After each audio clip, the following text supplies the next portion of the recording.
Greetings, fellow Gothamites. Tiki here, And BlueDragonFive. and we're here to talk about the 13th episode of Fox's retelling of the Dark Knight mythology, entitled Welcome Back, Jim Gordon. Did you get it? It's a very ironic title. So join us as we venture into Batman's birthplace. And explore Gotham yet again. Yes. How you doing, BlueDragonFive? You like my Birdman impression that I'm doing? I haven't seen that movie yet. I regret that.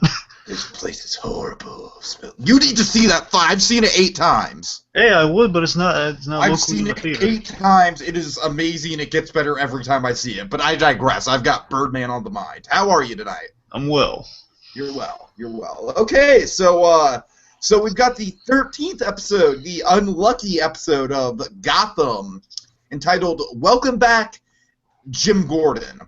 Now, right off the bat, BlueDragonFive, you love this episode. You told me pre-show. I gotta say, I'm fairly mixed on it. I like certain things that happened. I definitely like the finale, very dark. The cliffhanger that we had for the episode, very dark implications going on.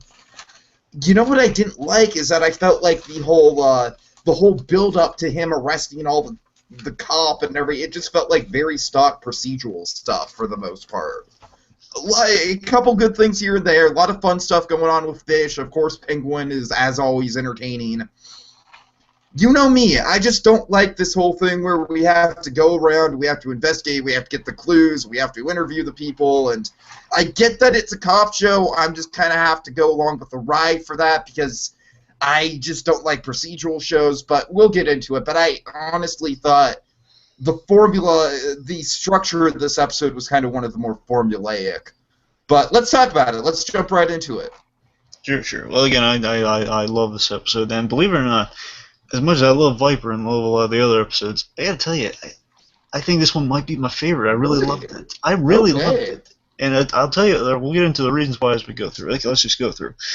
So, we start off per our last episode. You know, Fish has been found out with the whole Liza thing, and she's in trouble. And she hasn't been killed. The glorious Falcone choke out of Liza. Certainly. So they're a Breaking Bad-worthy moment. Sure. Fish and Gilzine are alive, but not a good thing. So Fish is being transported to the torture facility, I assume in a parking garage somewhere.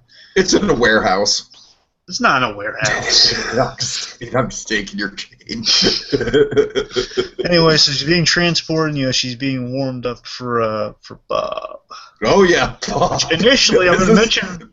I thought it was an 89. Maybe a bit of an homage to 89. Yes, I thought they were going to go further, make it like a direct homage to 89, like a reference, but it's still on the table, maybe being a reference. I think it might be a reference. I think the Bob name is pretty on the nose. I think that character is pretty well known. You don't pick a name like Bob. Exactly. Oh God. So Bob. He is the torturer for I guess for Falcone's crew. Yes, for Falcone's crew. We'll meet him in a second. Oh, yeah. Okay, meanwhile, we get our first scene between Harvey and Jim, and what are they talking about? Well, talking about, I caught, where it is, someone caught you and Doc Tompkins getting busy in the locker rooms. No, it's just business, Harvey. He's brushing it off. Like he's been, I think his buddy's telling me I caught you with a cheerleader in the locker room, so to speak.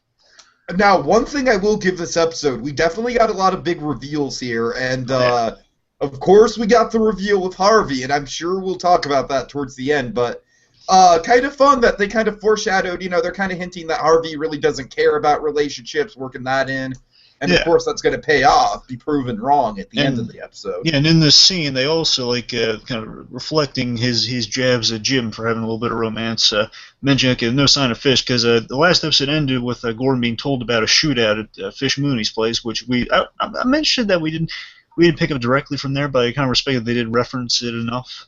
I do. I talked about this the last episode, but I do respect the fact that artistically they chose to end with Gordon finding out about the shootout and us never actually seeing the shootout. Yeah. Just because, you know, there's some things where it's like, you know, it just gratuitous violence for the sake of gratuitous violence can just get old after a while. And I feel like I feel like some of the best episodes, just to reference a show that you don't care about, I feel like some of the best episodes of The Walking Dead are episodes that don't really use the zombies that much, but really just kind of use it as a set piece. But I digress.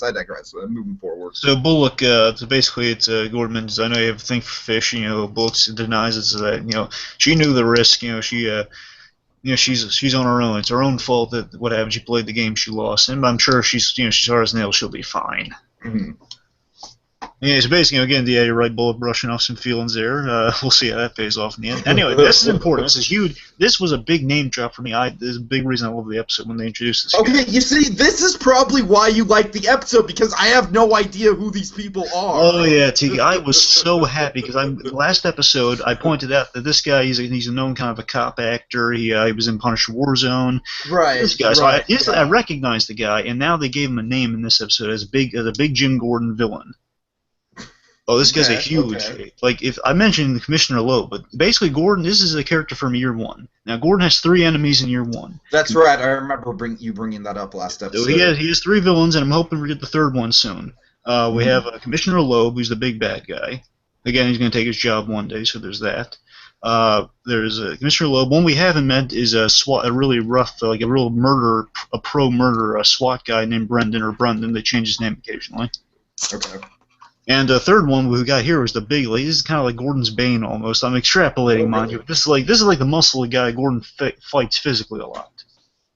This guy, and you'll see how huge this guy is in comparison to Arnold Flass. Now Flass, you remember from Batman Begins. Remember Flass was Gordon's partner. Who Batman? Remember the whole where are the other drugs going? That guy. Right. Yeah. Okay. So Flass was in Batman Begins, and in year one, basically Gordon. This is the guy who gives Gordon the most guff, and he started out as his partner. Basically, this is the guy who in the comics beat Gordon with a bat and told him really? Oh God! There's a huge scene. I mentioned that we didn't get this in the episode. We got maybe that literally sounds like something that's out of an iconic scene from the Walking Dead comic. So real quick, just basically we speculated this in the last episode that there's maybe an homage to it in this episode of Gordon getting beat up by a bunch of cops. And we also see a baseball bat this episode. Exactly. But the thing is, in year one, there's a scene where Commissioner Loeb sanctions after Gordon, in year one, he yells at the cops for being corrupt, and he gives them a lecture. And Flass says, something needs to be done about this Gordon to Loeb, and Loeb says, "Oh, I had such high hopes for that boy." And then basically the night Gordon gets a late shift, even though his wife's pregnant, Barbara when she was good. The good version of Barbara from the comics. Basically, Gordon's in a parking garage alone, and a guy approaches him in a ski mask, followed by a bunch of other guys in ski masks, and it's Flass, and they arrest the cops, and they basically beat the living tar. Gordon puts up a fight, but again, he's outnumbered by a bunch of guys with bats. And basically just leaves the bloody bat. He leaves the bloody bat near Gordon, and then he says, and basically the tip off to Gordon that he knows it's Flass because he keeps calling him Jimmy. And he says, the thing about that pregnant wife of yours you got at home, Jimmy. And then basically Gordon retaliates by later on in the book he beats the tar out of Flass, so he'd be too embarrassed to tell anyone what happened. Okay. Real quick. The point is there's a lot of history with Flass. Flass is a big Gordon villain. I'm so happy. And like I said, this obviously is the reason why you love this episode a lot more than me, because I'm just kind of the casual fan going along for the ride. Sure, but it's not just for the reason that Flass is in here. It's like the stuff they did with him and Gordon. The stuff they did with Gordon in this episode, I think, is maybe, if not the best episode, definitely the best stuff Gordon's been getting to do this episode. No, I can definitely see that. I mean, like I said, there definitely is some good stuff here. I feel like it's a little too exposition heavy, but we'll get into that. So sure. Anyway, so they meet Flass, and basically here's an important thing for this show. Flass apparently he's got some history with Bullock, and they have, they exchange kind of insult pleasantries of basically saying you stink, Bullock, what you sound like, you smell like a whorehouse, essentially, that sort of stuff. Mm-hmm. And also, basically, Flash is the son of a freak, just so you know what I'm talking about. Basically, this is the really corrupt and dirty version of Bullock right here. This guy's like the really dirty version of Bullock. I didn't know they were going to have him in the series. I thought Bullock was going to kind of fill in for him, but no, they're actually having him in the series. Right, yeah, okay. So let's see, so at the murder scene, we see this drug dealer named Littlefield's been kind of he's been killed, and he's been he was impaled in the back, and he's been hung up for all to see as a message. Basically, what they kind of believe. reminded me of the meat hooks from the pilot a little bit. Yeah. And basically the cult, they believe, at least Flash says, that they believe it's a dealer from Uptown. That he was a dealer and he was killed by his partners for the Uptown Assassins. Well, he was from the Uptown Assassins. He was like killed in a gang war, pretty much. Okay. That's Flash's theory. It's important Flash says this. Of course. Anyway, so Bullock and Flash, they kind of leave Gordon to examine the scene. They go off, and this is important to kind of go and maybe a little buddy. They're walking down the way. This is one thing that bothered me is that when Gordon looked in the shoe, like, he finds drugs. I just didn't know what they were at first. I was like, I'm with you there. I thought it was like a calling card, but apparently it's kind of like exactly. I thought, like, my mind kind of, to go back to Dexter, it kind of went back to the blood slides. Yeah, at first I thought it was like apparently it's like kind of like a RoboCop nuke type like drug. You know, it's like maybe a fictional drug the way it looks. Maybe it'll tie into our next bad guy, perhaps. Who knows? Oh yeah, that's true. Maybe. We do have our next bad guy on the horizon.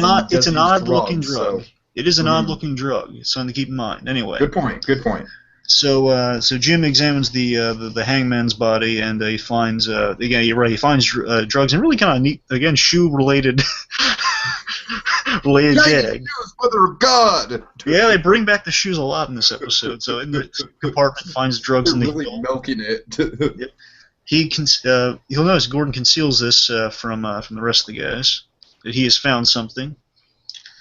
Then here's the important thing. They find a janitor. Bullock talks to a witness who's a janitor, Mr. Leon Winkler. And Winkler is a good man, as from what we can tell. He's willing to help. He says, my wife always believes in helping the greater good, so I'm happy to help. And you can tell he's a little scared. You can tell he's a little scared to help now because he knows how bad the city is. But he says, okay, yeah. Yeah, I got to give credit to this guy and also his wife later on. They have very, very little screen time, but they do very emotionally resonant throughout the episode. Like, these are the people that Gordon's fighting for. I know. Yeah, I love. I believe this is a good, like, one of the few good guys in Gotham. This guy. Right. He was so genuine in how he was acting. I didn't detect any sinister motive. And Gordon basically. Really respectfully asked, like, it would be really helpful if you come down to the police station and give us a sketch of the sketch artist. He says, okay. And he does a little scared, but he doesn't. Anyway, he's there, and before the sketch artist comes in, he's talking to his wife on the phone. This is so sad. Kind of his last words to his wife here saying, everything's going okay, I'll be home soon. And then an ominous figure walks in, gets off the phone, and then the ominous figure asks, "Did the sketch artist come in yet?" Nope. No. Who are you? Ice pick to the neck. Yeah. Well, yeah, two like the upper back and the neck. I guess he gets the two violent, like a lot of violent stabs with an ice pick in his shoulders. Again, very much reminded me of a Dexter kill. Oh yeah, really, and you feel so bad. You feel bad for the guy. Yeah, you do. You really do. Like I said, he has maybe perhaps less than 2 minutes of screen time, but they really sell you. So well done on whoever the actor is. Certainly, especially the wife. Oh my God. We'll get to her. Yeah, we'll get to her. Okay. But yeah, she has less than a minute of screen time, and she really sells it. Sure. Okay, let's see. So Enigma. Meanwhile, we're at the crime scene now. We kind of flash now they happen upon the dead witness. Enigma. He's quizzing him on he gives him some sort of riddle. And this bit I really like to kind of establishes the Gordon-Enigma relationship that he gives a riddle. Bullock says, not now. And this is important too. Bullock does feel a little bad for this guy too. He's saying, not now. Usually I can't stomach your riddles, but still, not now. And then, Gordon, he entertains him. Yeah, he entertains him, but also just love the idea that there's someone. Gordon's not too shabby with the riddles too. Enigma gives a riddle, and Gordon answers it, and Enigma's happy about it. little harkens back to the pilot too. Just the idea that you on a playmate. I love that. I do have a complaint about Enigma though. Oh yeah, we'll get to that. Well, I don't know if you. I don't think you know what it is actually. I'm sorry. It kind of has to do with my whole complaint about how this show, I really want this show to escape the bounds of being a procedural cop show. And at this point, based on the way they're writing the character, I kind of feel like Enigma has sadly kind of fallen into becoming one of the biggest sort of faults of that, because I don't know. It's kind of a shame because I really started out optimistic about his character, Well, no, but now I Tiki, just feel like what? Tiki, they still have plans for him. They are building towards something according to the producers and No, I everything. know they're building towards something, but I kind of feel like they're just kind of like every episode he's in, I just kind of feel like it's treading water right now. I mean, I'm sure they're building towards something. We've talked to, it's like eventually he's going to get fired and then get disgruntled and then become the Riddler. I mean, that's Well, obvious. soon he's going to be meeting the Penguin. Okay, Oh, yeah. well, I mean, but for right now, just based on how they've been treating him the past couple episodes, I just don't like him becoming the exposition machine. I hope, and it sounds like they will use him for more than that. So that sounds good. Yeah, we'll get to it. Well, yeah, sure, you're right. I'm actually curious what your big flaw is because I can't really think of one. So well, no, I don't really have a flaw with Enigma. I was just saying, I didn't know what your scene was. Well, do you have a specific scene that you didn't like? No, I thought you were going to talk about the onion bit, but oh no, I love the onion bit. The onion bit is totally how I fucking eat food. well, either the onion bit or like what leads to the onion bit. I mean, the whole the discovery of the letter. Anyway, so they find that basically Enigma points out, after a little riddle about like what stops a ship, it's ice and ice pick. So an ice pick was What used. killed the dinosaurs? The Ice Age. Let's take it. But the point is, Enigma gives us some exposition. You're saying, okay, whoever killed your drug dealer killed this guy, same murder weapon, same impact, everything. Mm-hmm. And then Gordon's, was in our house, which, obviously we can tell is not good. Looking like a cop may have done this. But a murder happens in the house, security camera was turned off, not a good sign. Cut back to Fish meeting Bob, asking some personal questions like any family, two lovely girls. I bet they're ugly as sin, I bet your daughters are just ugly creatures. Yep. Hits her with the metal. The moment where he calls her fish, spit in the face. That's a loogie of a spit too. Oh, it really is. It really is impressive. Yeah. It's disgusting. Fish. Hello. Still need to see the teeth. Oh, we're getting. I'm kind of worried that she's kind of gone from. What does she want to do to Penguin? She wants to do something very specific. She wants to either cut it. She wants to cut Penguin, like cut his face off or like stab him in the face. She wants to do something. I have it written down somewhere. He wants to kind of riff while I find it. Okay, let's see. So again, Bob hits her with this clipboard. Again, I love that Bob in this scene. He's trying to be very professional. I love this is such a cool idea that he's going to fish and he's doing all this torture. And he gives her the explicit reasoning. Oh, what's on the docket today? Okay, extracting an apology. Okay. So I love how professional Bob is. And again, he sounds a lot like Bob the Coon already. Exactly. Sounds really interesting, and I feel bad for Bob's ultimate fate because he seemed really interesting. Yeah, I don't know where. I don't know why I don't. I thought for sure I had it written down exactly what Fish wants to do. Oh no, hey, she wants to cut his throat. All right. Oh yeah, she says it with the delivery. Yeah. Well.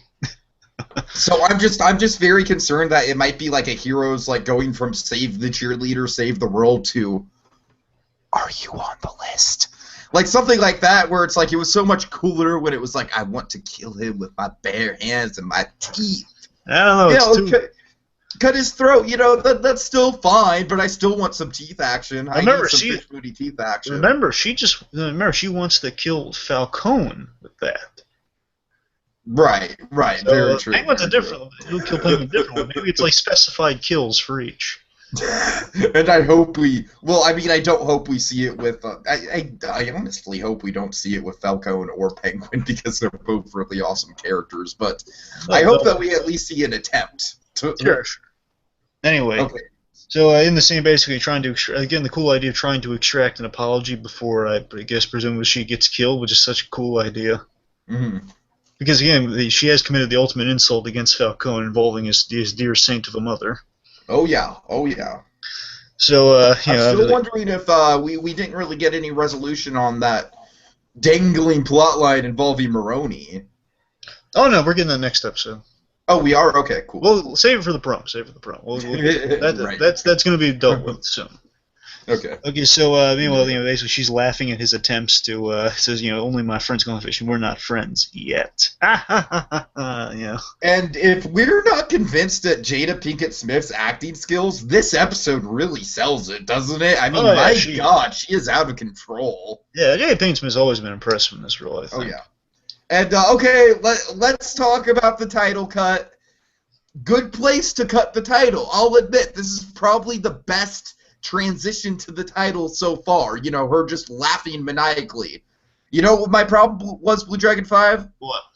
I think we should have just let the whole intro between Bob and Fish, and then Bob starts torturing her and she starts laughing. I think that should have just been one intro scene by itself. And then we go into all the Gordon stuff that we saw.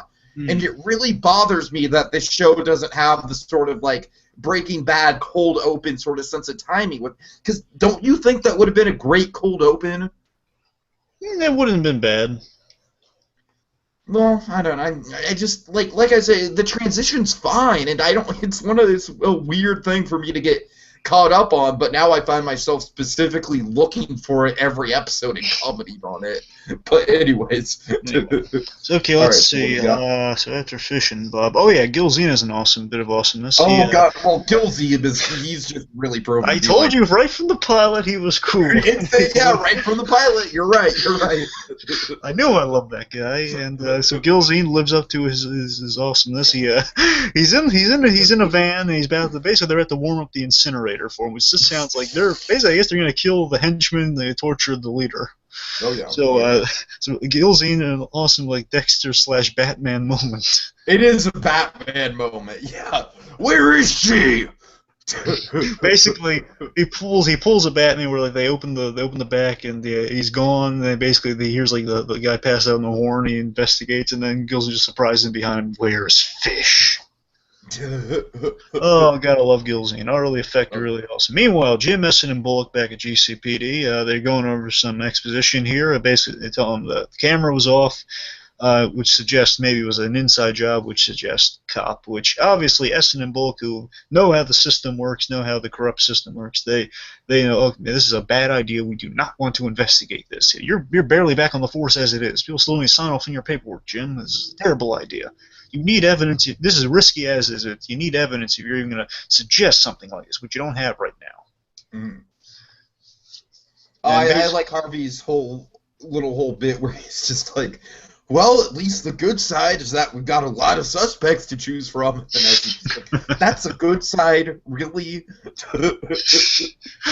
And I love this. This is going to come back. This is the big reason I love this episode. Gordon's ethics throughout this episode is the big reason I love it. It's so true to Jim. Absolutely, I can totally see that. It's definitely the best part of the episode, for sure. And Gordon here, he right from the get-go, he says, throughout the episode, Essen and Bullock, mainly Essen's going to be begging him to stop looking into this thing because it's really risky. And Gordon says, I hold myself responsible for it. He came in here to help us, and he died because I asked him in here.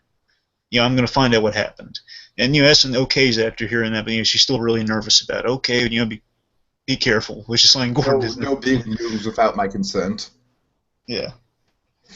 Okay, so next we got Alfred and Bruce. They're driving around looking for Selena Kyle. And they're back, and they do explain why they were gone.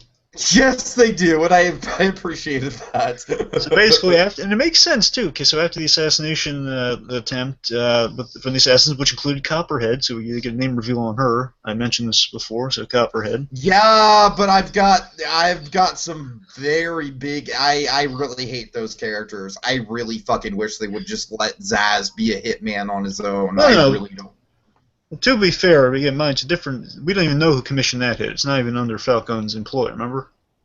Yeah, I know, but just the fact that Zaz has to go around with these demon hipster chicks, and that's what I'm going to call them from now on. Yeah, I'm with you. I hate Scott Pilgrim, they're demon hipster chicks. I still hate the girls. And I will refer to them as nothing but demon hipster chicks. All right, fine, you win. They're demon hipster chicks. Moving on.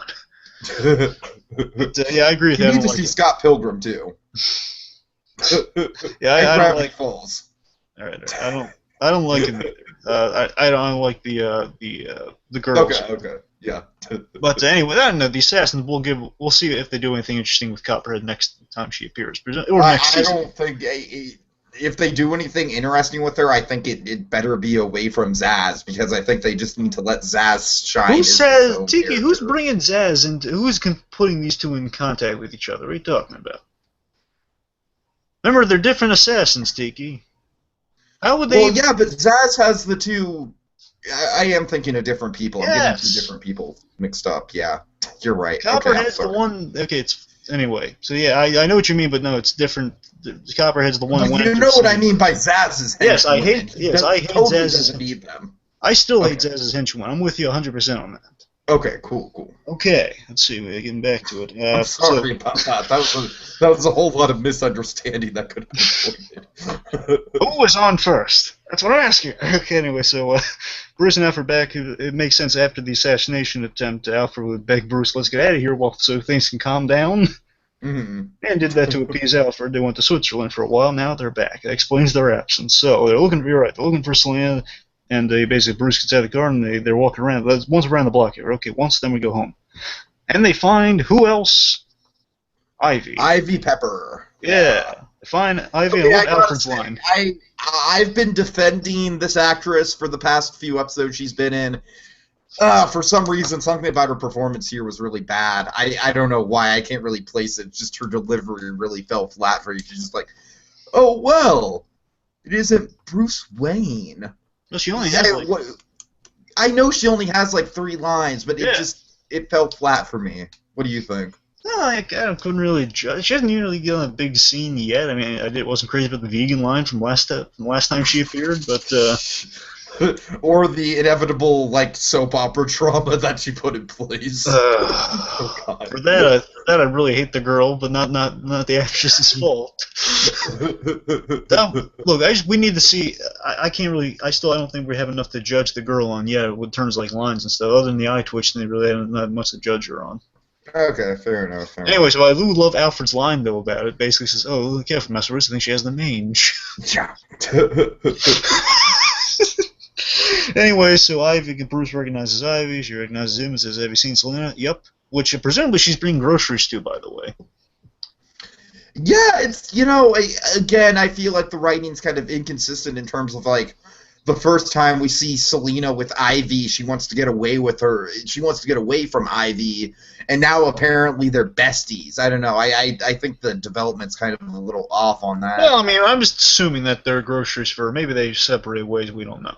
Mm. I mean, she can contact her apparently. So maybe. But still, I mean, we saw them like literally just hanging out, just flat out hanging out. I'm going to make this statement now. I hate the fact that there's no. Aside from maybe Gordon, they even addressed it. Just Gordon apparently is not going home now. Like, what happened? You never followed up on people who've been in my house. Yeah, it still bothers the heck out of me. I don't blame you. Anyway, so the only thing we can assume is maybe he's sleeping in the police department, which we have no concrete answer on, which still bugs me. Okay, anyway, so I like how Ivy kind of like definitively states that Alfred is Bruce's bodyguard. Oh yeah, says if need be, yes. So basically, $20 to send the message to. Damn it, Alfred! Save your cheese. I can get answers out of this kid with a roll full of quarters. Nickels. Oh, God. I hope that becomes a running gag. Just Alfred giving money up. $20. So he does the malice at Alfred giving her that money because he knows I'm wasting my money here. I mean, $20 isn't much to the Wayne Enterprise, but still, he just knows the principle of it. Yeah. Just to get to send a message. Okay, so $20 to send a message, and Bruce is happy, and Alfred's just kind of getting his money back, saying, "Okay, we're going home now." Okay, and then the next scene, probably one of the most disturbing images we've had on this show thus far. What is it? Fish being suffocated with a plastic bag. Yeah, it's like straight out of a horror movie, don't you think? Mm.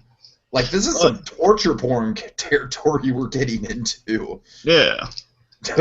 And Fish, then speaking of pornography of torture, she mentions, "Is that all you got?" Oh yeah, as Gilzeem says later, she's one tough cookie. Oh, certainly. I remember looking at that line from the promo. Is that all you got? Right. So before he's about to get in some nasty stuff, presumably, looks like for a moment he's going to cut off some limbs, but then he's just basically going to beat the knees out of shape. Gilzeem comes in for the rescue. Yay! Of course, being awesome. Comes in for the rescue, beats the guy to a pulp, and then basically frees Fish. Hooray, we're out of here.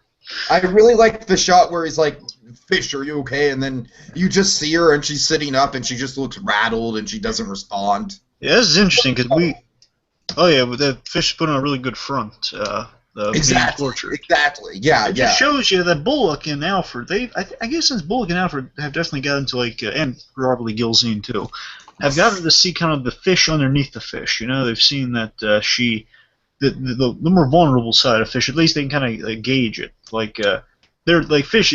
She is a ruthless sociopath and nightclub owner, but she does have a human side to her. Mm-hmm. Yeah, absolutely. Again, we've seen Oswald's human side. Certainly, she must have a human side too. Oh God, we're about to see more of Oswald's human side. certainly. So it's a neat bit, and also just speaking of Gilzeem. Interesting enough, you remember kind of questioning Gilzeem's loyalty, like if he's going to betray Fish or not. This episode is a big thing showing you. No, he's not. He actually cares about her. Oh yeah, absolutely. Yeah. Not in a sexual way, that's for sure. Sorry, Survivor reference. That was a really dated Survivor reference. God. Is that Survivor reference so dated that even you get it? No, I'm just saying it sounds like a dated reference. I don't even know what it is. God. Okay. I'm sorry. Well, then that's fine. I just quoted the sign from the 40s, so I think we're fine. Who was on first? Okay. So Jim will interrogate. I'll admit, we probably could have done without the montage, but it's kind of a trope we've kind of gotten into now. It's kind of like a weird sort of like half montage because it only lasts for like less than a minute and it's only between like 2 or 3 different people. Yeah, it's Gordon interrogating the cows through montage and no luck pretty much. They're all basically who torn out the page of the logbook and is all giving him bupkis. And I love this. He's talking to the Bullock, and Bullock's just being kind of his Bullock's interesting in this episode that Bullock knows stuff and he's just letting Jim. He's helping Jim progressively. Like he's slowly helping him. Of course, he's going to be not helping him later on, big time. Yeah, Bullock's really in the background this episode, which is very interesting considering the reveal of his character coming up. Certainly. So basically, Gordon's pleading for Harvey to help him. Help me, Harvey. Do you really? I love this argument he puts the Bullock here because again, Bullock's all about survival in this job. And Gordon points out the big logic thing here of, do you really want to work with a murderer? Mm-hmm. Oh yeah. No, it's a good thing. You don't want. Well, it'd be kind of smart to get rid of the murderer on here, would you? I also like how once again Alvarez is kind of like stirring stuff up. Gordon specifically mentions that. It's kind of a running thing on this show. Alvarez and his cheating ways. Okay. Okay, so Gordon and Bullock, they team up. This is a really clever interrogation. I love this interrogation tactic. They're talking to an officer, and they use Alvarez as a leverage, pretty much saying, we heard from a reliable source that you were the one to it. Basically, they're implementing the guy saying, give him a big clue. Mm-hmm. So pretty much saying, we heard from Alvarez. Oh, Alvarez is a scumbag. He just has it against me because months or years ago I slept with his wife. Apparently everyone has slept with Alvarez's wife. Apparently, which may be a reason he's cheating on her. Who knows? Right. But, so basically, Alvarez is pinning you for the crimes. Now he's a scumbag. Give me a lead. Give me a name. Who actually did it? So I can not look into you because the boss, the brass, wants me to go after you. Okay, it basically gives him a name, and we're going after Delaware. Oh, Detective Delaware. So, in the garage, Gordon has a face-off against Delaware, and Gordon is ticked off. Delaware, where is he? Goes to the garage, and gotta be honest, if the Gordon getting beat up in year 1 scene took place in the parking garage, we didn't get that, but I was so antsy in this episode we were going to get this scene. I was like, oh my god, the cops are going to gang up on him and beat him up right here. Oh my gosh. Now, one of my big criticisms with The Dark Knight Rises is that I really felt like they kind of overhyped Gordon being in the hospital, and it kind of underwhelmed me when I saw it in the actual movie, but I just wanted to bring that up. Gordon being in peril disappointed me. But anyways. So anyway, so he goes after Delaware. A little bit of fisticuffs breaks out. Gordon obviously wins, and he finds in his truck evidence. He finds weird looking drug. Okay. Okay, so he finds the drugs concealed in the trunk, and basically, and this is important, he books him openly to make a statement. And Bullock obviously questioning him. He's done this previously in the Black Mask episode. Yeah, exactly. Yeah, and Bullock pointing out that, wait, what was it? What are you doing, making some kind of statement? Yes, you're darn right I am. Gordon, again, it shows you this Gordon in this episode. Again, this is a real not personal case, but this is definitely getting under Gordon's skin. An innocent man died because he was doing the right thing. That connects to Gordon. He's trying to do the right thing himself. So he really wants to make a statement because he's tired of this corruption and on this level. People getting murdered inside the place of work. Oh, yeah. It really bugs him. So he's like, he's making a statement. All these corrupt cops who aren't helping him do anything. Yeah, I mean, that is one of the things I do give this show. The kind of the building tension between Gordon and the rest of the department really is well handled. You gotta remember, Tiki. Anytime he's arresting an officer, that's a really awkward situation. I hate using that word myself. Of course. That's a situation. That's a real troublesome situation. A cop arresting a guy, that's insulting on its face. Right. Okay, anyway, we're in Nesson's office now, and oh boy, this scene, Flass. that dirty Flass. Whoa. No, dirty cop, get it? No, I'm just kidding. Flass claims that Jim's evidence. Apparently, he's gone to Essen to take over the case, and he says Jim's evidence is part of an undercover. Because Flass and these corrupt cops, a specific group of corrupt cops like Delaware, work in narcotics, which is from the comics, by the way. That Flass was part of narcotics, and real funny scene is that what we find out from Bulk later on is that he does horn in on the drug action himself, which Batman. In year one, Batman beat the snot out of Flash, and he says, "I was foiling a drug bust." As he, in bandages, and the next day in a neck brace, tells the cops. Oh. Anyway, so the point is, Flash claims the evidence is part of an undercover operation. Gordon points out that's BS. You'd love it if that were the case, right? Basically, he has no choice but to turn over the drug case, the drug-related murder, to IA. And I love this. This surprised me in the episode. I had no idea that this was even possible for this series. But apparently, IA is so bad in Gotham that the Internal Affairs houses two men in the basement of GCPD, two drunks in the basement, as Jim Gordon puts it. That's their IA? Two drunks in the basement? It's very bad operations. Oh, that's hilarious. We had the most hilariously exaggerated corruption in this episode. Yeah. That'd be the first case. Second case is much worse and much more hilariously dark. Okay, so basically, Littlefields still on, so the witness getting killed is still on, and basically Flash says, knock yourself out. And that's it. You really just want this smug Flash, isn't that scene? You want Gordon to punch him. Almost. Flash, Flash is lying through his teeth here, and he knows that no one's going to do anything to stop him, which is important later on. Of course. Okay, so we have another. I'm really glad they brought this relationship back, because I really did think this was going to be a one-episode character. I love Miss Kringle. We all love Miss Kringle. Oh yeah. So Nigma, he approaches Krista. Is it Christina? I think Krista? What is it? Oh, I know it's Miss Kringle, but maybe it is Chris Kringle. It'd be hilarious. No, it is, because he specifically points out. Remember, he specifically points out the irony and your parents must have such wonderful, humorous personalities.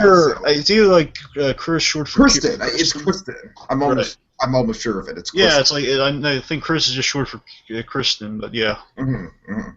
Okay, anyways, yeah, he approaches her. He's like, Miss Kringle, I've got a package for you. No, not a package. I've got a letter for you. Okay, it doesn't say anything creepy, right? No. Oh yeah, so we'll see where that goes. Gives it to her, and he's on top of the world. Yeah, I gave it to her. Yeah. Scott Pilgrim gained one self-confidence point. Yeah. It's a greeting card. Okay, so Fish wakes up. She's a little shaken up, and Gilzeem, he's telling her to take it easy. And what's her first reaction? Oh my, I'm not exhausted. I'm hungry. Yeah, she's starving Yeah, specifically. she's starving, and And I love the I love the camaraderie that happens between her and Gilzeem at this moment, because Gilzeem just gives a hearty laugh and he's like, "You're one tough cookie fish." yeah, Very and nice. basically, so Gilzen's telling, okay, we gotta form an escape plan. No, no escape plan. I want Penguin dead. I want to slit his throat. Okay, so then Meanwhile, after that, speaking of uh, Penguin, oh yeah, we get the reintroduction of Mrs. Gopavut. Mrs. Quibbleput. Gopavut. Man, this is, I gotta tell you, as dark Spelled and with a K apparently, by the way. yeah. So yeah, Mrs. Kapupot, this is a sweet, just like son impressing the mother. He's made it in the world, and now things are going in his favor. He's showing off to his mom. It's like the immigrant story folding on screen. It's really sweet. As dark Exactly. as it Yeah, is, yeah. as dark and twisted as it is, I gotta say, I really felt for Penguin in this subplot here. I think the writers are kind of in this sort of like after the mid-season finale. I think the writers are trying to give a little bit more humanity to Penguin and kind of lay back on the whole sort of master manipulator thing. You know what I mean? Yeah. Because he's definitely been in more like kind of tough scraps and less sort of like, oh, I'm gonna pull all the strings. I mean, of course, he's still doing it, but I definitely think they're going out of his way to humanize him a little bit more. Okay, so again, really sweet scene, surprising his mom, and basically this is where I work and what I now basically what I now own the nightclub. This is all. She's very impressed. Oh, look at my boy! Look at that! Oh, look at you! This is where you work, and so you own the clubs. Oh, now you've ruined the surprise, mother. Oh, don't get mad at me, Liebchen. Oh, don't get mad. Says, I love oh, the moment where the guy pops the champagne bottle and she gets startled, but then she's just like, oh. okay, now this is important, by the way. So this is our other awesome henchman, maybe kind of like Gilzine, kind Yeah, of our I next was gonna ask Gilzine. you about this guy. Yeah. Okay, so that's important. We have seen him before. It's the same guy. This is Gabe, short for Gabriel. Okay. Now Gabriel Again, here. is another G. Yep, and you guys, the G's are awesome as henchmen. We've seen Gareth in another show, Gilzine, and now Gabe. Oh yeah. Now here's the thing with Gabe. Now Gabe, to my knowledge, he was one of Maroni's guys. Oh okay. Huh. To my knowledge, I assume Falcone just hands over the club to him, do what he wishes, and basically Maroni's guys are with him. I guess that makes sense. I guess That's a that makes guess. sense. I Yeah. could be wrong, Yeah. we've seen Gabe with him when he goes to the meetings with Falcons. I don't know. Right. So Gabe's a little confusing. I just always assumed Maroni, but there's a slim chance he just might be kind of like. Oh no! It has to be Maroni's because Maroni in the jail cell together. Maroni bailed him and Penguin out, so yeah, Very true. he's Maroni's Very guy. true. Definitely. Yeah. And plus, there's a chance Oh that yeah, it's that guy. now there is a chance that Penguin could have just contracted this guy himself because remember, like he paid off Frankie's crew, Mhm. Carbone, Frank Carbone's crew. So maybe he just hired this guy on the spot. Either he's Maroni's guy or he hired him to work with him with Maroni or something. Oh. Point is, Gabe's cool. Okay. Okay, so Gabe's it's charming. They're popping the champagne. They're all celebrating. He owns a club now. Yeah, and this is important too. She takes Falcone's scarf, the scarf that Liza was Oh yeah. Oh clinging yeah. to life to. It's just I love the reaction of Penguin's face. Like he's so scared. Oh, she's using like the boss's sweater, but finders keepers, I guess. And basically, it's like the whole "I've made it" Ma scene. It's like that whole "I've made it in the world, mother. Aren't you proud of me?" Yeah. It's a sweet scene. All right. So next we have the single Gordon and Harvey. Yeah, they're at the diner. Basically, Bullock just gives his exposition on Flash. So, yeah, there's something I didn't tell you, Jim.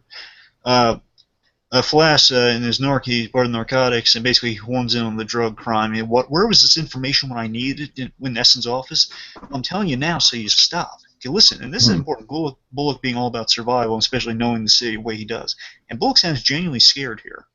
He's telling him, no, listen, Jim, he's protected by big players. And I assume, my theory is that these big players have something to do with the Wayne murder, maybe. Yeah, for sure. Perhaps, because he says big players that are also including Commissioner Loeb. Commissioner Loeb, and basically, from what I hear, Loeb's in on the action too, which is from the comic, Loeb and Flash being in alliance together. Mm-hmm. So again, pretty much whoever Flash is protected big time. Okay. So basically we should just drop it now because there's no stopping this guy. And Gordon says, "You know me, Harv. I'm not going to stop here. So tell me about these stash houses he has. Basically, he's where the drugs are stored to find some evidence." Did you not hear a word I just said? So obviously, Bullock has no choice but to help. Now, this is important. Here's my gripe for the episode, though. Okay, yeah. This is kind of us like way back in episode 2, where like Fish is just saying, "Everybody out!" So importantly, Harvey makes a call here. It's going to foil Jim's efforts here. He's making a call saying, "Remember the whole flash thing?" So what he's doing here, he's calling someone to fill out the warrant. So basically, he's warning the guys that Gordon and he are coming to the warehouse. I'm dumb. Yeah. Well, not warehouse, the stash house. Why are you dumb? Because I totally thought that he was calling Fish. Well, it's not ruled out, but I'm like 90% sure he's calling the stashes. Otherwise, how would they have the warrant right there? No, that makes sense now that I think about it. And like I said, I'm dumb because I can't follow the plot. Okay, moving on. Let's go to the warehouse. Oh, here's my gripe with this. Gordon's like looking at him suspiciously, like, "Gordon, don't you?"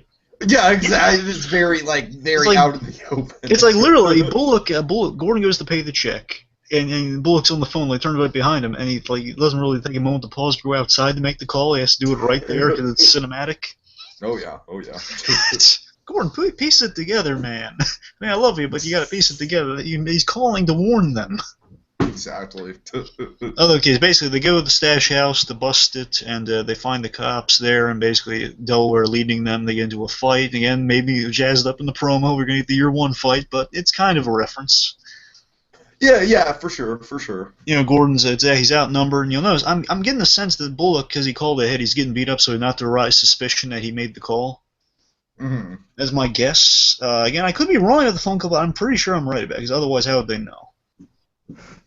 No, yeah, you're absolutely right. It's just one of those things. I guess maybe it might be. I don't know. I feel like there's just maybe a little bit too many layers to follow in terms of like this cop stuff sometimes, and maybe it's just me not being able to follow it. Maybe it's the show being overly convoluted. I don't know, but for some reason it just never hit me. But anyways, so he called Delaware after kind of beating Gordon in submission here. He's not beaten, but like on his knees in a moment of vulnerability, surrounded by the other cops. Mm-hmm. Basically, Delaware says, "Okay, stop beating him up for a second. I want to show him something. We got a warrant here." Basically, Delaware is such a prick. He wanted to beat Gordon up before showing him the warrant. Basically, because Gordon did beat him up in the first place and arrested him in front of everybody. So like a whole emasculation battle here. Basically, he shows him the warrant, and he says, that can't be signed by a judge. And he shows him, yeah, it's signed by a judge. You don't have a leg to stand on legally. Judge Bam Bam. Yeah, Judge Bam Bam, which I'm wondering if that's just a joke. You know what I like to think? Didn't we have a Judge Bam Bam before on this show? I could have sworn. I don't think so. I could have sworn. I swear to God, I could have sworn there was a judge with a funny name like that. Yeah, we're right. You have a funny name judge, but I don't think it was Bam Bam. You know what I think it might be? I think it might be, and I can be wrong here, but I think it's be kind of fitting with kind of the ridiculous amounts of corruption we do have, that the system is so corrupt, they put a phony judge name on there. Judge Bam Bam. That makes sense. I'm just saying, with a name like Bam Bam, it sounds like the city's so corrupt no one will look into it. It's like a 555 phone number. Yeah, that's what I'm thinking. Anyway, so you feel bad for Jim because he's been outfoxed by these corrupt guys who he knows are guilty, and they're saying, "Oh yeah, we're raiding this house," but no, they're not. They're taking the take from it. Of course. Anyway, so meanwhile, Bullock, Jim, and Essen, they're in the office, and they're in the bullpen. They got nothing. Oh, this is the big scene. Oh, this is my favorite. This is probably my favorite scene in the episode. There are a lot of good scenes. So far, it's my favorite scene in the episode, but it definitely is the most emotional and heartbreaking. Yeah, at the very least, this is the most poignant scene in the episode. For sure. So again, they got nothing. Then Essen kind of comes by to drop the bomb on them, and this is the moment that really got me. This is the moment that made me realize, oh man, I think this is my favorite, or at least my favorite Gordon episode. Mm. That Winkler mentions that you got nothing, but Winkler's death has been ruled officially a suicide, and Gordon obviously has. Do you think Winkler is a reference to Henry? No. I'm sorry, it just came to mind when I heard the name. The guy was cool, but it wasn't that cool, Tiki. I know. Oh, God. You have to be really cool to be called Winkler. You know, Henry Winkler filmed a movie in my hometown, and like my parents have all these stories about it. Apparently, he gave my my grandma a kiss on the cheek, I guess. Hey. Anyways. Hey. So. Anyways, I digress. So anyway, back when he was like, you know, trying to be like a legitimate actor and get away from the Fonzie thing. Right.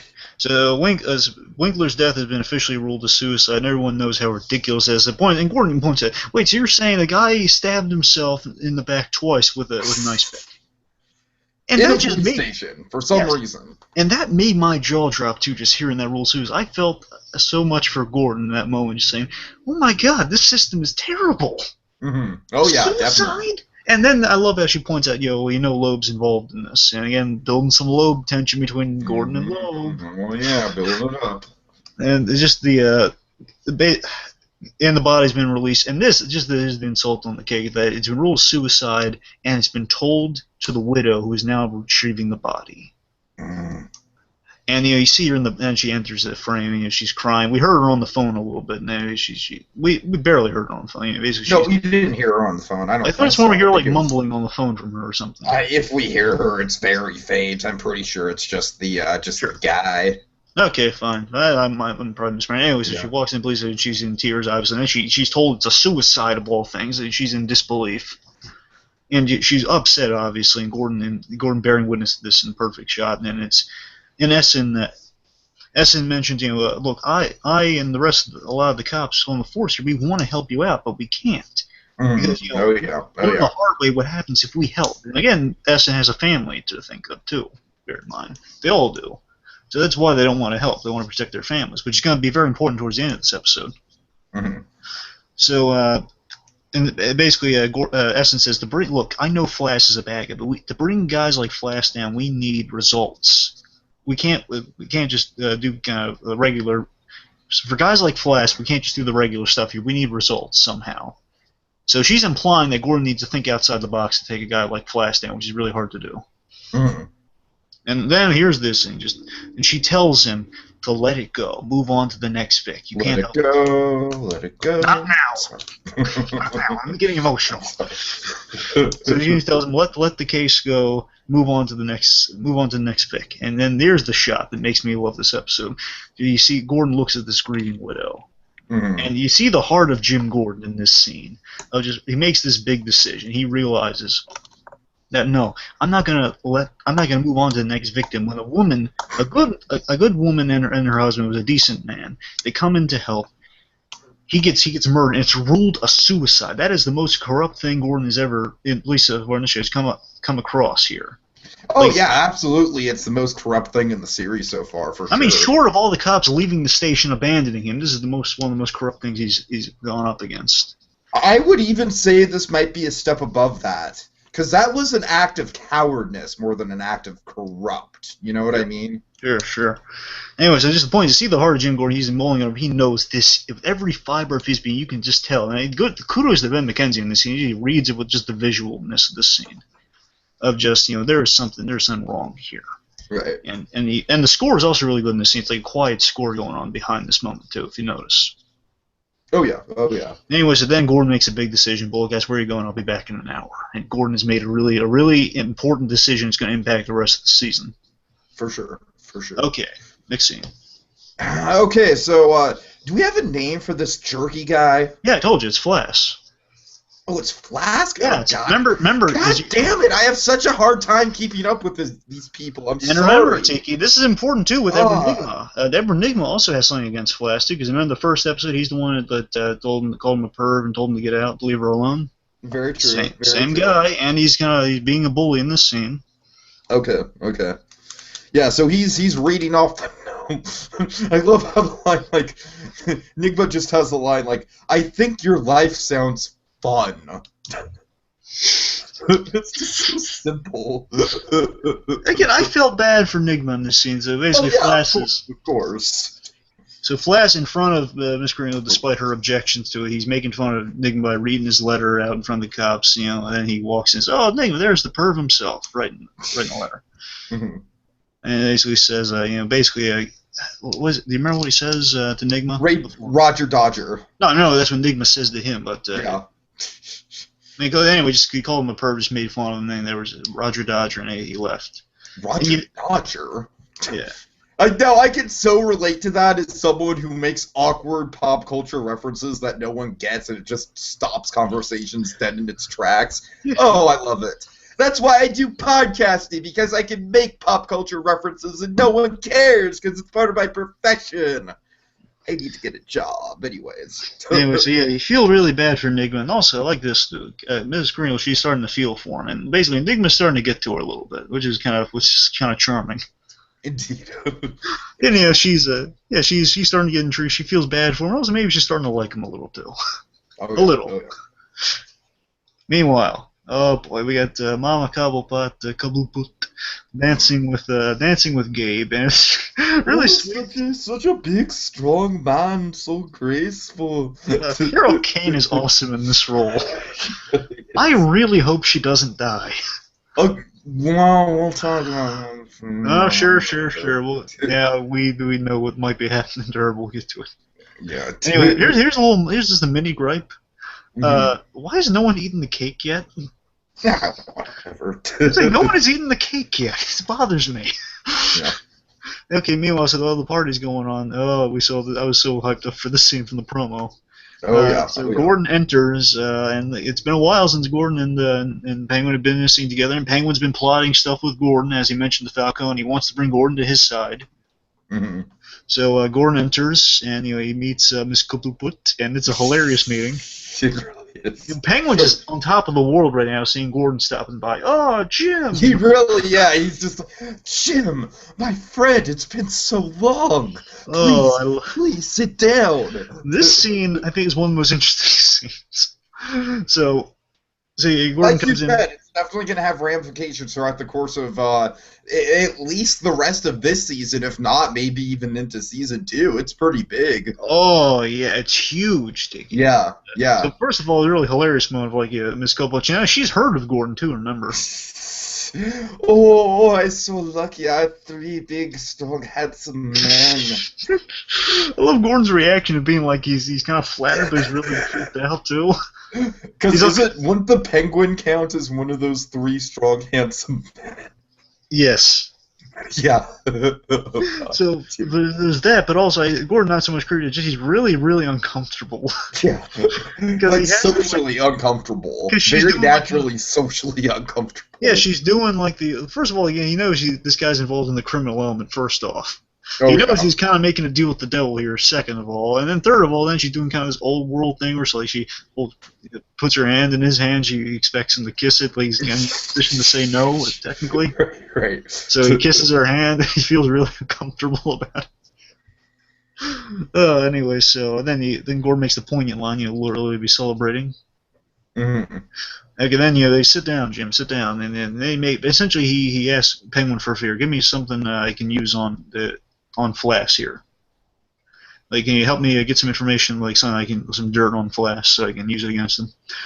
And says, what do I owe you in return? And Penguin, this line really, I thought this is it's really a great line. Yeah. This line is fascinating. Well, I loved it.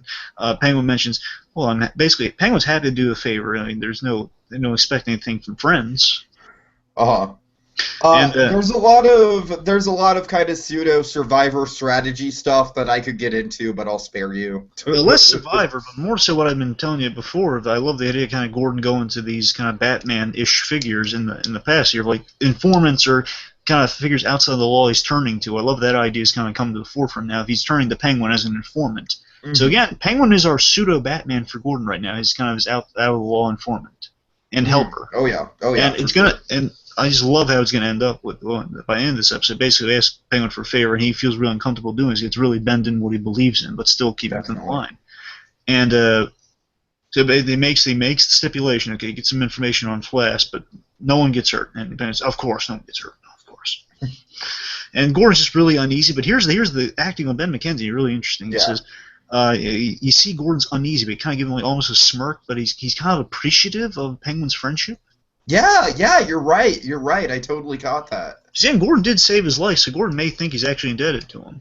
Right, right, for sure. And again, Gordon, I'm sure Gordon is logically thinking, well, I shouldn't befriend this guy. It's trouble. But still, the guy's, I met his mother. He seems kind of nice, but still, I mean, this guy's I mean, dangerous. come on. Once I meet the parents, it's a done deal, right? Exactly. So Gordon realized, well, this guy, I don't think this guy can be all bad, but he's hanging in a dangerous element here. Seeing him as a dumb kid, pretty much. He's kind of working his way up in the world, maybe. Not dumb, I should say, but like a kid.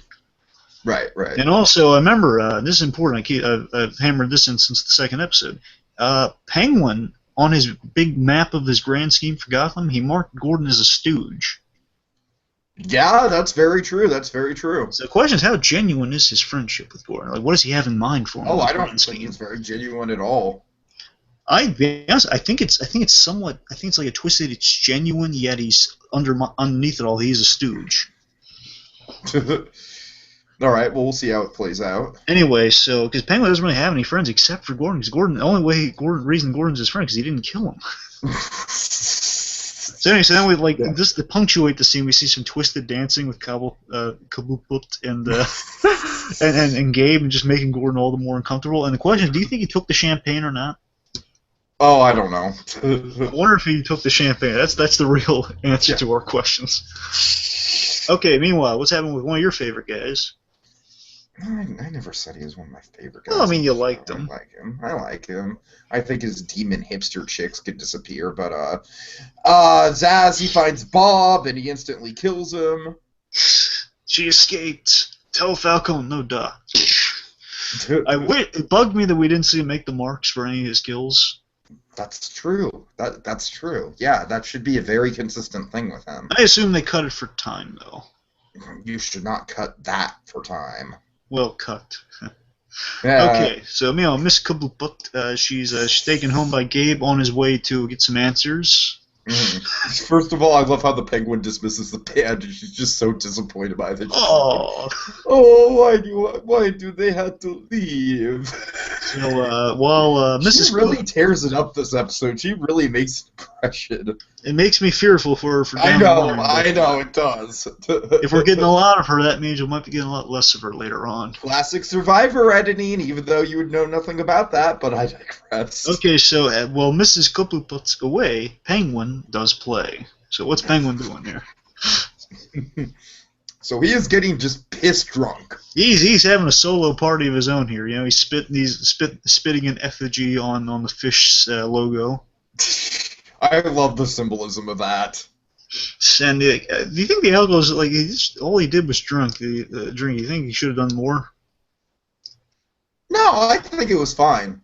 I mean, he does own the place, but still, it just seemed kind of silly. But Donner was cool. I thought it was cool. You know why I liked it? Because it's kind of like if I ever get drunk, that's kind of the way I get drunk because I'm very antisocial myself.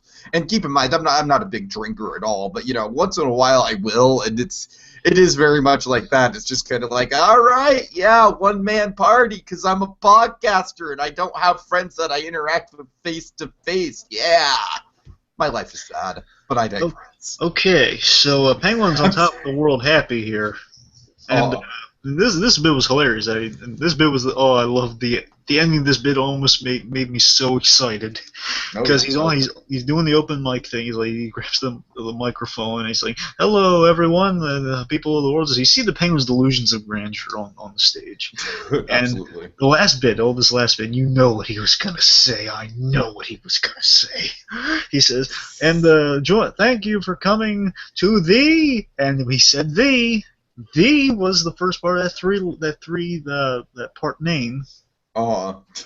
You know he was going to say the Iceberg Lounge, and that would have been awesome. Yeah, for sure. He was going to name it. Oh, sorry, I'm geeking out over it. Sorry. He was going to name it. So anyway, so before I love how he's interrupted before he can finish, because we all know what he's going to say. Before he says the... So basically, it's Fish and Butch and holding a bat. I love maybe the subtle symbolism of that's going to happen to him a lot in the future. Getting beaten up by a bat. Get it? Hint, hint, nudge, nudge. But what do you think it might also be kind of foreshadowing for that scene with Gordon? I would love it if that were the case. I don't want to say I hate Gordon getting beat up. I know. That's it. Oh yeah, Gordon getting beat up with a baseball bat. Gotta have that. But Butch and Gil, Gilzine and Fish are there, and you basically saying he lacks showmanship, pretty much. Welcome to Fish Moonies. And Penguin is terrified. Oh yeah. Meanwhile, take us through the next scene. What's happening?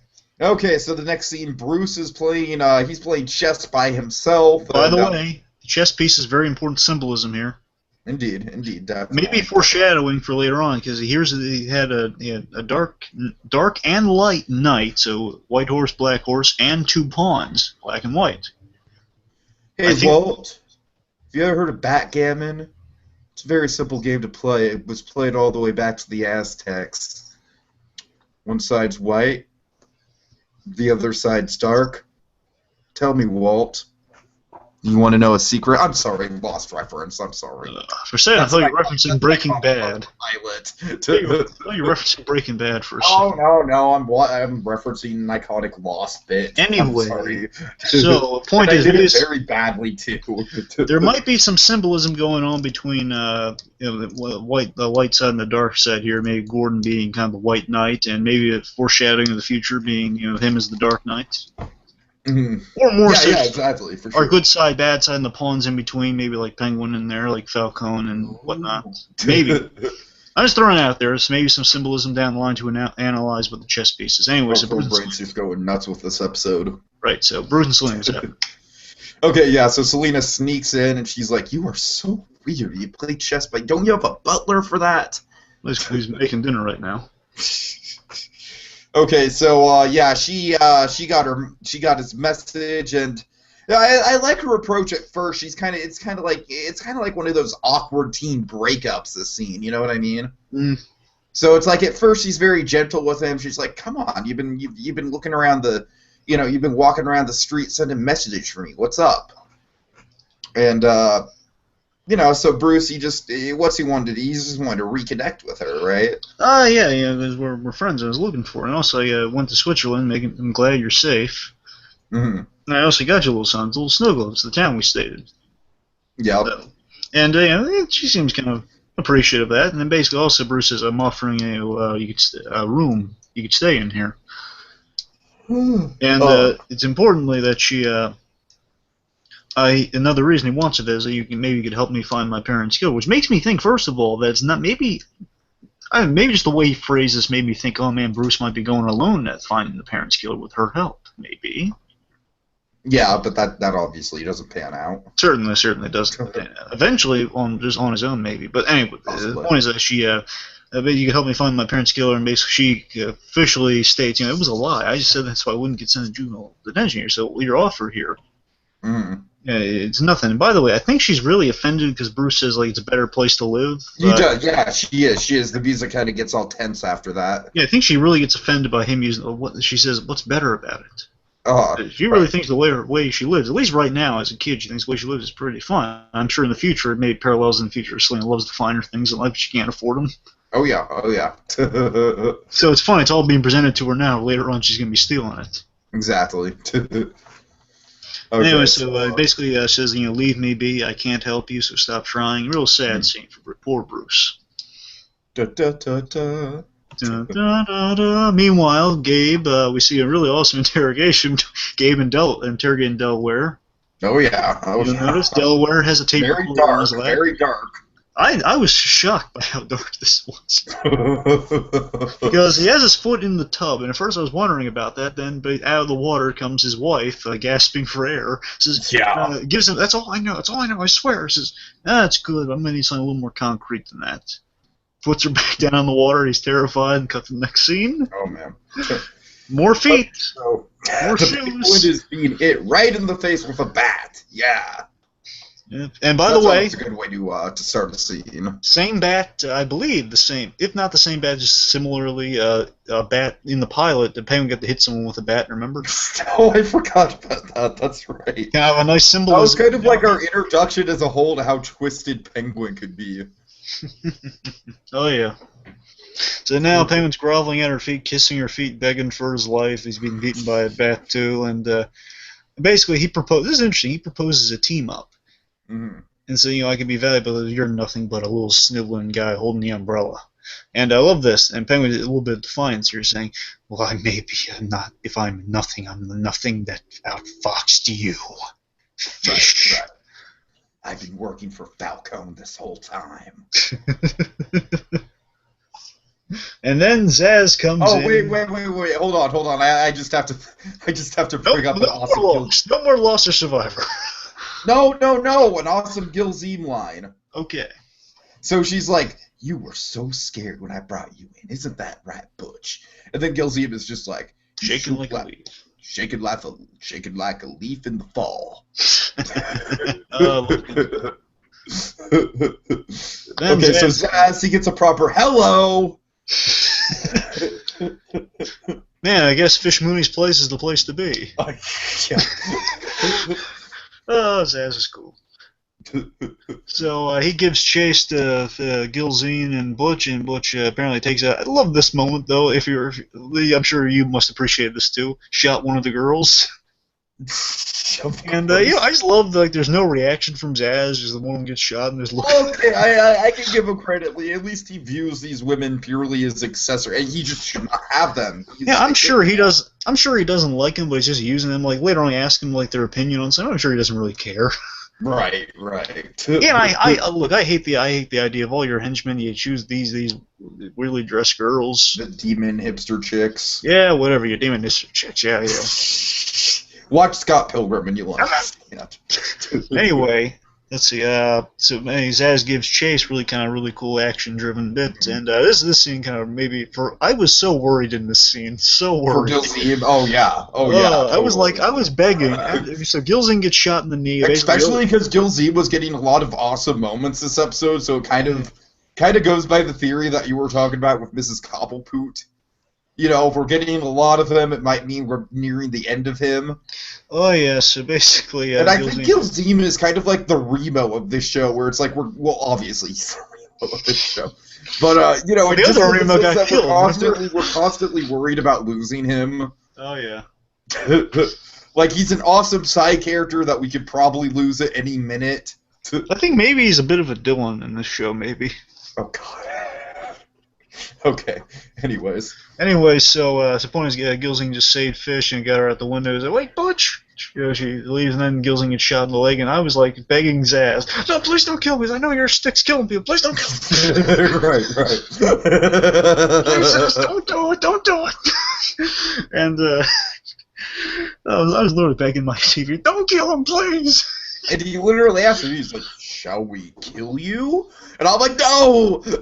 No, I remember he's asking he asked the girls, should we kill him or play with him a little? I'm like, "Play with them, please!" And I'm assuming they're going to play with him, otherwise why cut to something else with it if you're not going to kill him? Well, I mean, especially because they have that whole setup with Fish and Bullock later on, but we'll get to that. Sure, okay. Why specifically bring that up if he's dead? Of course. So, let's see. Next scene. Next scene is Nigma. Right.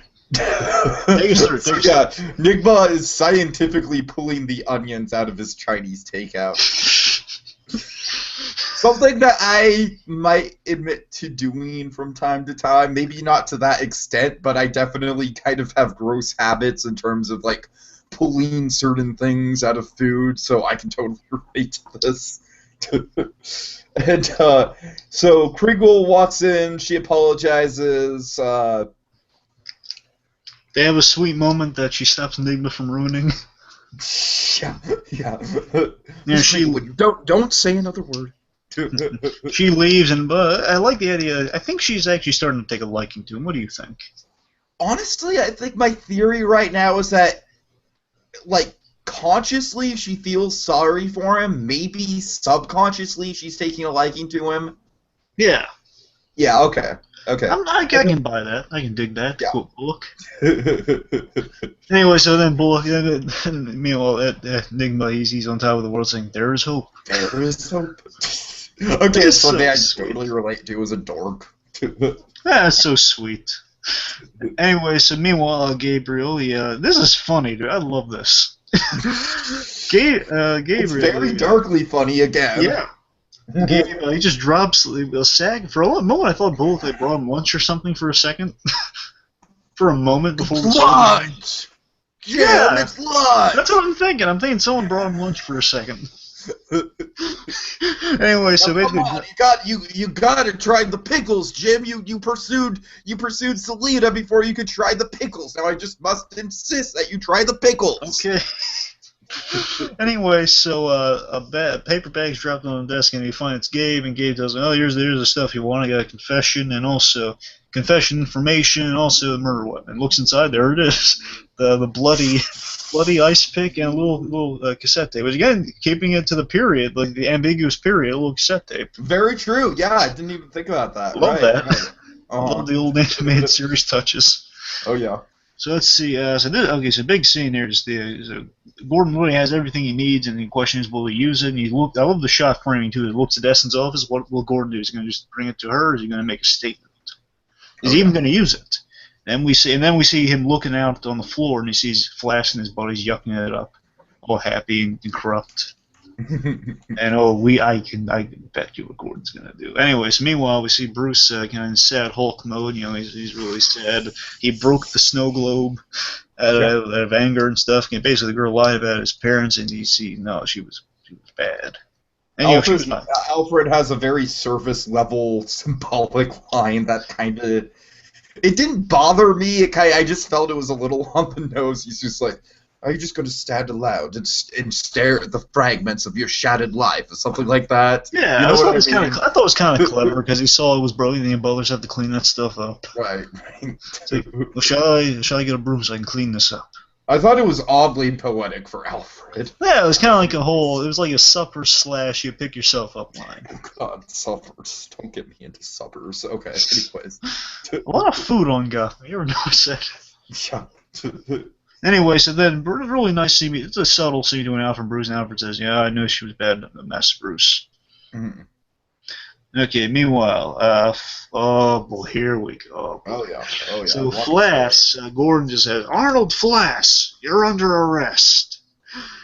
And oh boy, Flash just is scoffing at it. You sad mug. You're like call him like a type of dog or something. Like, "Mutt, do you see sad mug? What are you trying to do here? You got nothing on me." And then Gordon just drops the evidence on the desk. Just like he unloads on the desk, and right in front of Flash just like a little dumbfounded and realizing, oh man. He has evidence on him and says, "This is, what do you think you're going to do here? I'm protected. This is my house." And Gordon says, "No, it's not. This is our house." He makes a line like, "You've been here 3 months. Come back in 5 years." Yeah, like, you've been here, I thought he said 5 months, and try 5 years. You're probably right. And he says, how long you been here? 5 months? I've been here 5 years. And again, I love this. This is an important scene, again. I think it's going to really impact our next episodes. Oh, yeah. Flash is saying, Flash is saying, I've been here 5 months. You've been here 5 months. I've been here 5 years. Basically saying to him, look, you're not used to the ways here. You've only been here for 5 months. When you're a year man like myself, see how well the system really works, and see if you're going to stay as pure and non-corrupt as you think you are right now. Essentially, that's what he's communicating here to Gordon. Sure. And Gordon, with that moralness I love about the guy, he's saying no to that. And then I love this, and this is such a poignant scene to me. Flash, you think you're going to arrest me here? You're out of your mind. Like, it's not going to happen. And as Gordon here is making his case here, as he tells him it's hopeless, Gordon is pleased to the rest of it. It's like a similar scene to when he was abandoned, almost. Earlier on. Right, yeah. Basically, he's pleading to these officers. Gordon's being as genuine as he can muster. This case really hits home with him, saying, he killed an innocent man who trusted us, who tried to help us solve a case. He died so Flash could protect himself. And he's using the word protect, because he's always protected. Could protect himself. And pretty much saying that's a gutsy line. Essen's out of the office, and she sees this unfold. And she goes herself to arrest Flash as the cops surround him. He says, "You're all nuts. I'm protected. I'm protected." Oh, shut up, Flash. they all stand up to Flash. Essen arrests him herself. Oh, it's so cool. Good for Essen. She's arresting him. Oh yeah, yeah. No, you're absolutely. This scene I feel like is kind of like almost kind of like a sequel, like a follow up to that moment where everyone abandons him except for her. Yeah, and also this is I'm sure you're gonna like this too. That you'll notice in the background. I love how Enigma and Miss Kringle, they also take notice of this whole Flash debacle happening here, and you'll notice again. I mentioned previously the producers have said that Enigma will be taking the joy in others' misfortunes as the series is starting to progress here. Yeah, right, and, right. Remember, Flash has been Enigma's bully throughout this. No, yeah, very true. I love that little shot. Yeah. Yeah, Enigma is really happy that Flash is getting arrested here. I think that's the point. And of course, his buddy Gordon is doing this for him too. Sure. I'm sure it's getting some gratification. He's arrested, and you can tell there's kind of this bittersweet shot of Gordon kind of realizing, yeah, I did this, but still, at what cost? Oh yeah. Gordon's starting. It's like he's happy, but he realizes what means it took to get to this moment of happiness. He had to kind of bend the rules here. Meanwhile, big revelation. Thanks for the big revelation. Yeah, big reveal here. Big reveal. I did not see it coming. I somewhat saw it coming. So apparently, the love of Harvey's life isn't the Duchess. Believe it or not. I was shocked. As hard as that is to fathom. So we see Fish at a dock, and big reveal, Harvey comes, and it's and it's basically kind of just implied, that am I taking this the right way, that Harvey and Fish are very romantically involved, like very connected? Well, I think it's ambiguous enough that he does actually care for Fish more than he lets on to, and they do kiss. So yeah, that's always been part of his character. But I just didn't know, there was any sort of romantic feelings, and I think that was the big revelation here. Well, yeah, I think it's open that I wouldn't put it past them to have a physical relationship, but I don't think. Yeah, I think Fish has always had a soft spot for Bullock, even though she was more than willing to kill him in the pilot. Mm-hmm. Oh yeah, I think it's kind of like they both have played the game and they know the cost, and like it's kind of almost like almost like a dark Romeo and Juliet situation going on here. Of like they're willing to kill they're almost willing to kill each other, rat on each other at a moment's notice. Exactly. Yeah. And then basically Bullock's saying he cares about her, and they telling her goodbye, and then Fish promising she'll be back. Now it isn't an idea I'm fascinated by. That Fish is having her own exile at a dock like the Penguin had. Exactly. Yeah. Sure. And she says she'll be back. So the idea is like she's going through her own exile. So when she comes back, she's probably gonna have like a whole Penguin laid out plan or something. And I pulled up the promo for the next episode to have it ready, and she literally appears in the very first frame. So obviously she'll be back. Oh, she'll be back. The question is if she'll be officially back before the end of the season. That's the big question I have. But anyway, officially back in Gotham, I'm sure she will be. Yeah, anyway, so she also tells Bullock, hey, listen, if Butch is alive, find him for me, would you? Mm-hmm. So, okay, they have like a goodbye kiss, and then she's alone at the docks. Bullock goes away. Yeah, so I do like the idea Bullock does have feelings for her. I kind of call this because I heard Robin Lord Taylor do a little behind-the-scenes thing. He's looking at Fish's wardrobe, which included Bullock's jacket.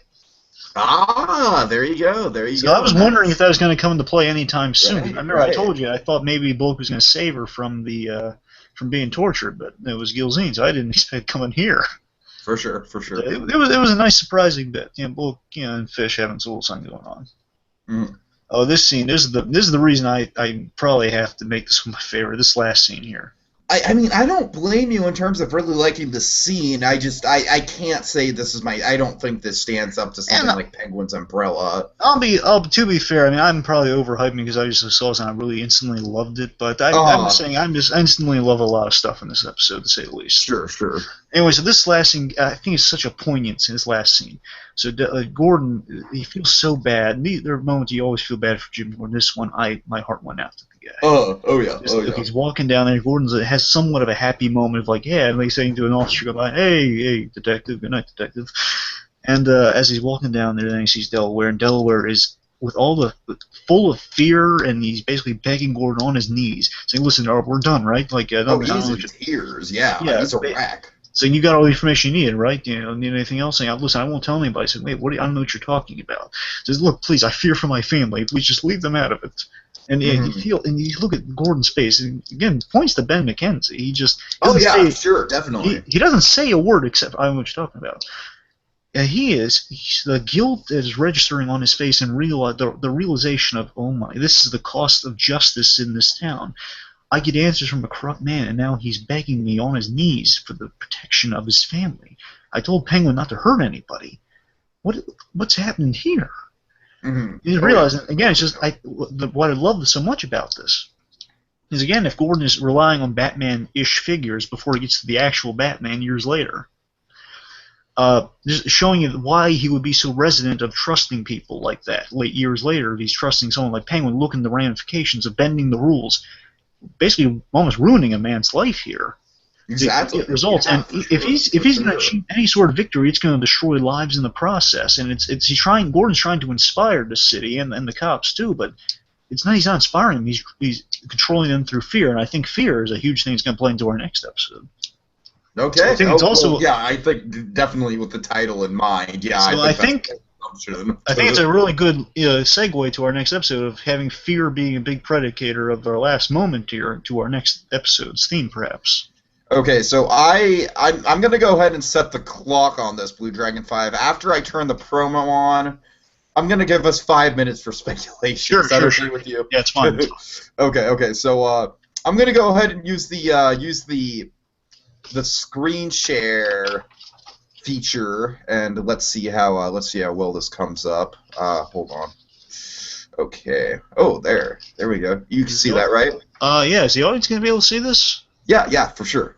Oh, that's cool. Okay. I'm seeing it. Okay, so let me don't say anything while I'm playing it. Let me unplug my headphones, turn up the volume, and it's legal. Yeah, full screen it. Let's give it a go. The time has come in our relationship, but we should have trust. I 100%. Oh, Maroni. Have you been playing me? Oh God.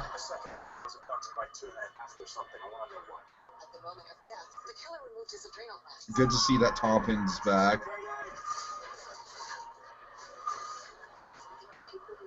Okay. Oh shit! Oh fuck! Oh, 2 parts? Oh god! Because they're two scarce-centric parts.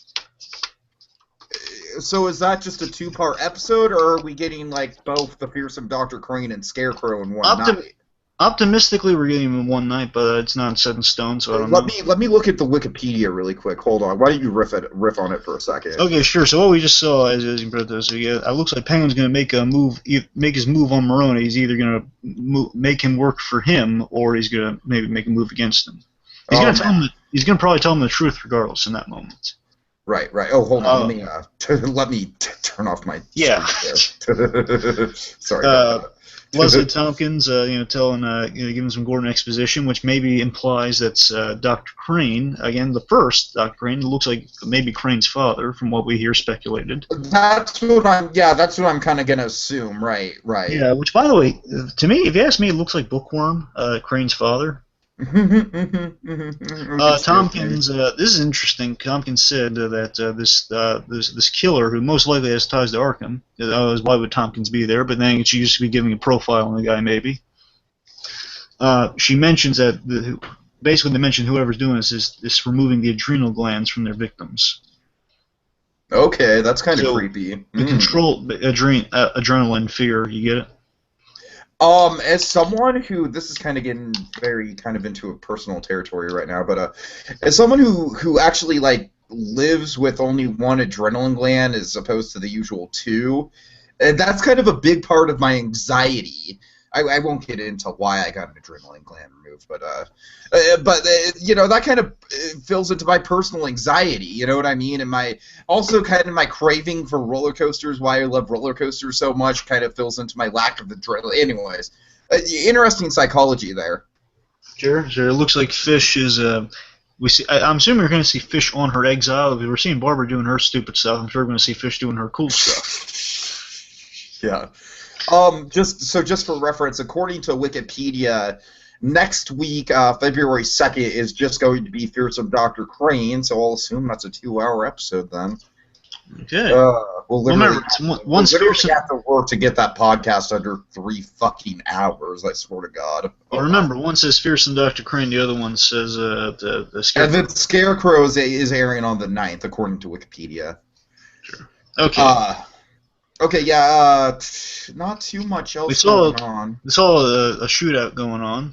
Mm-hmm. There was looks like there's definitely some build up there. We hear some screams going on. We see a Scarecrow mask on a woman, so maybe some followers. Oh yeah, that Scarecrow mask is kind of definitely what got me. Was it just looked really creepy. I know we're gonna see some Scarecrows, like the physical Scarecrows coming up. Also, I saw a little behind the scenes thing. There's gonna be some fear toxin.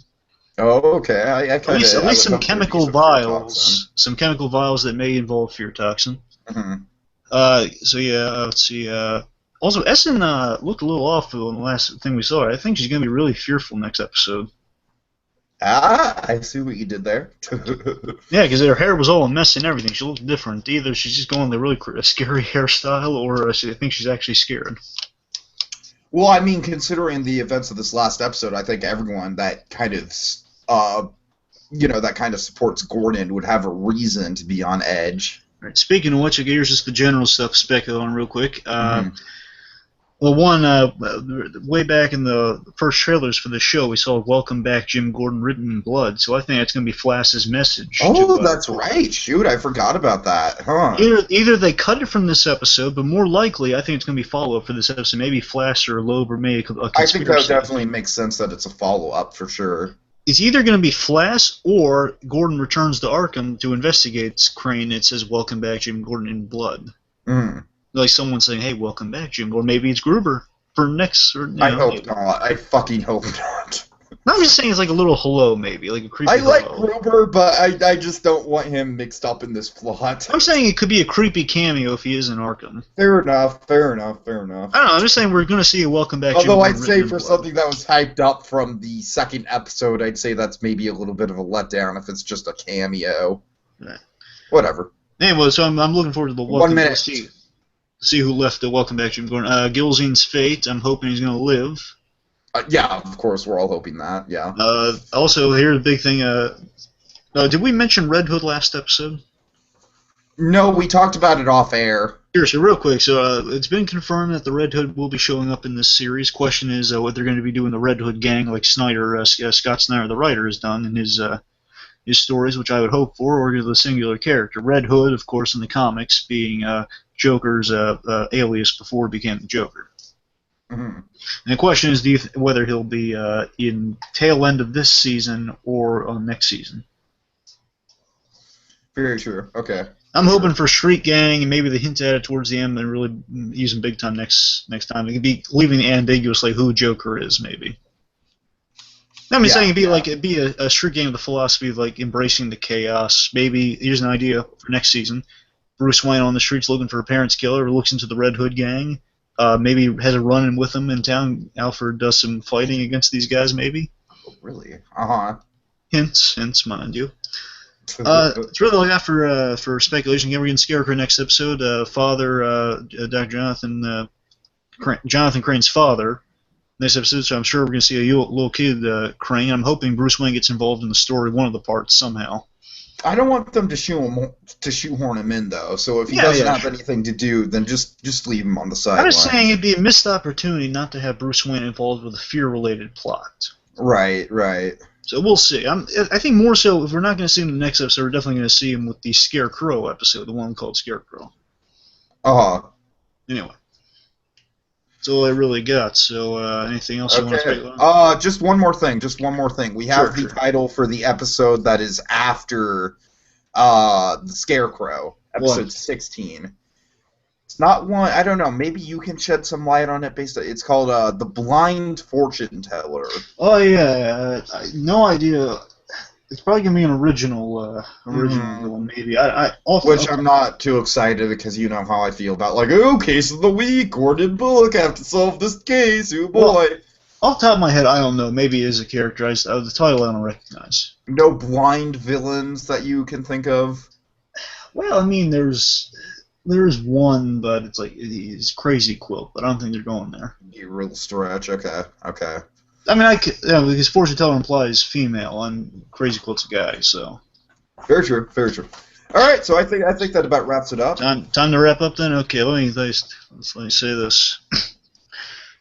So remember, kids, no matter how dark and scary the world may be right now, there will be light. There will be light.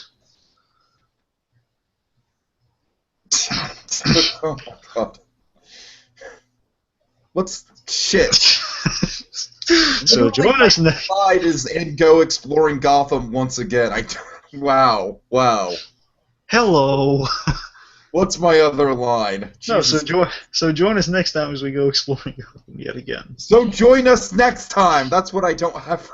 So join us next time as we go exploring Gotham yet again. Oh boy, I am a terrible podcaster. Good night, everyone. Good night.